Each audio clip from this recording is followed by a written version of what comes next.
Hello, welcome back again to the channel. Again, on this video we're gonna discuss problem from Baby Rudin's Principle of Analysis. Now problem 8 on chapter 1.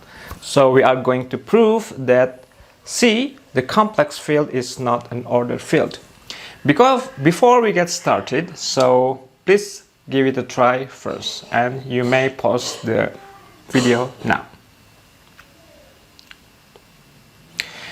Okay, let's get started. So, suppose on the contrary that C is an ordered field.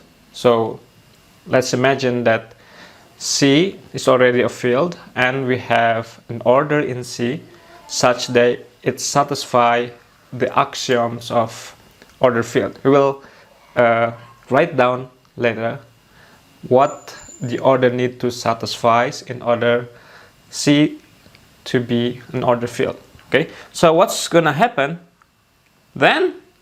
C will satisfy the axioms of order. So the first one, we can read it as follows: if we have an inequality, then that inequality is being preserved if we add to the left or to the right, to the left and to the right of the inequality with the same element z for any z, right?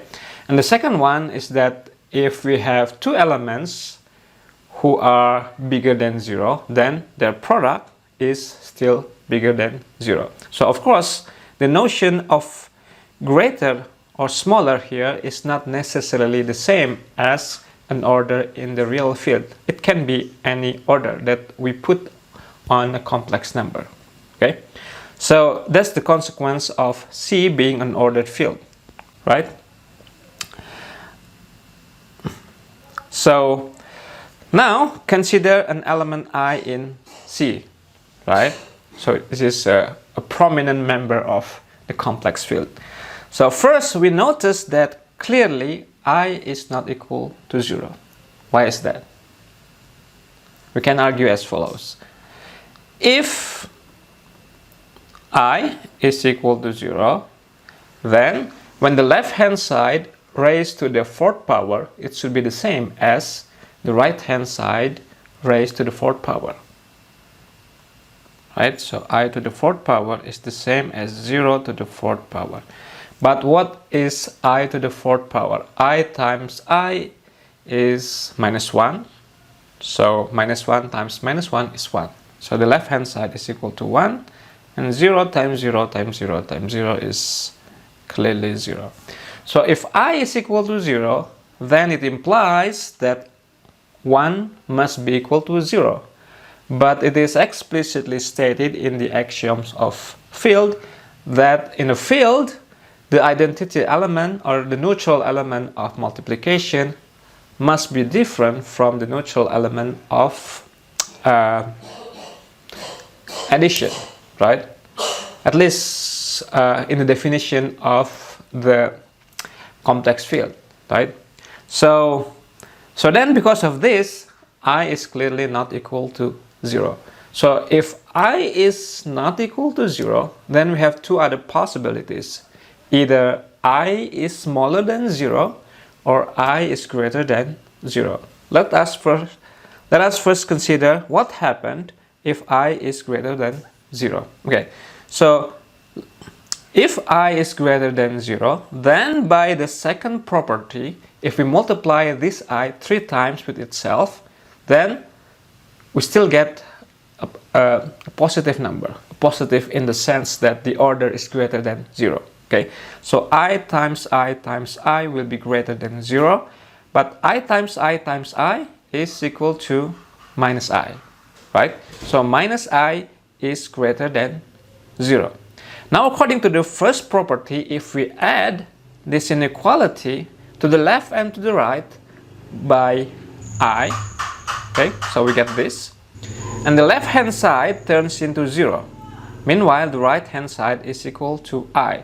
So if we read from the right to the left, then this says that I is smaller than 0. Meanwhile, in the beginning, we suppose that I is greater than 0. So certainly there is a contradiction here. So which one is true? I is greater than 0 or I is smaller than 0? So it cannot be both, right? So because of that, then it is not possible to have I to be greater than 0. So then we consider the last possibility, which is I is less than 0. So what happens if I less than 0? Again, by the first property, we add something to the left, we add something to the right. We add minus I, negative I to the left and negative I to the right. So we have something like this. And the left hand side turns into 0. Meanwhile, the right hand side is minus I. So now, if we read from the right to the left, it says that minus I is greater than 0. According to the second property, if we multiply several elements which is greater than 0, then the result is still greater than 0. So minus I times minus I times minus I is greater than 0, but the left hand side can be simplified into what? Into I, right? Because minus I times minus I is what? Is negative 1. Negative 1 times negative I is I. So then I is greater than 0. But again, we arrive at a contradiction, since here we say that I is greater than 0, meanwhile over here I is smaller than 0. Therefore, I cannot be smaller, cannot be greater, and cannot be equal to 0. Then it means C is not a total ordered field, which contradicts the assumption that C is an ordered field, right? So therefore, the conclusion is that the complex field is not an ordered field. Okay, so that's all for today. Thank you very much for watching. See you again on the next video. Peace.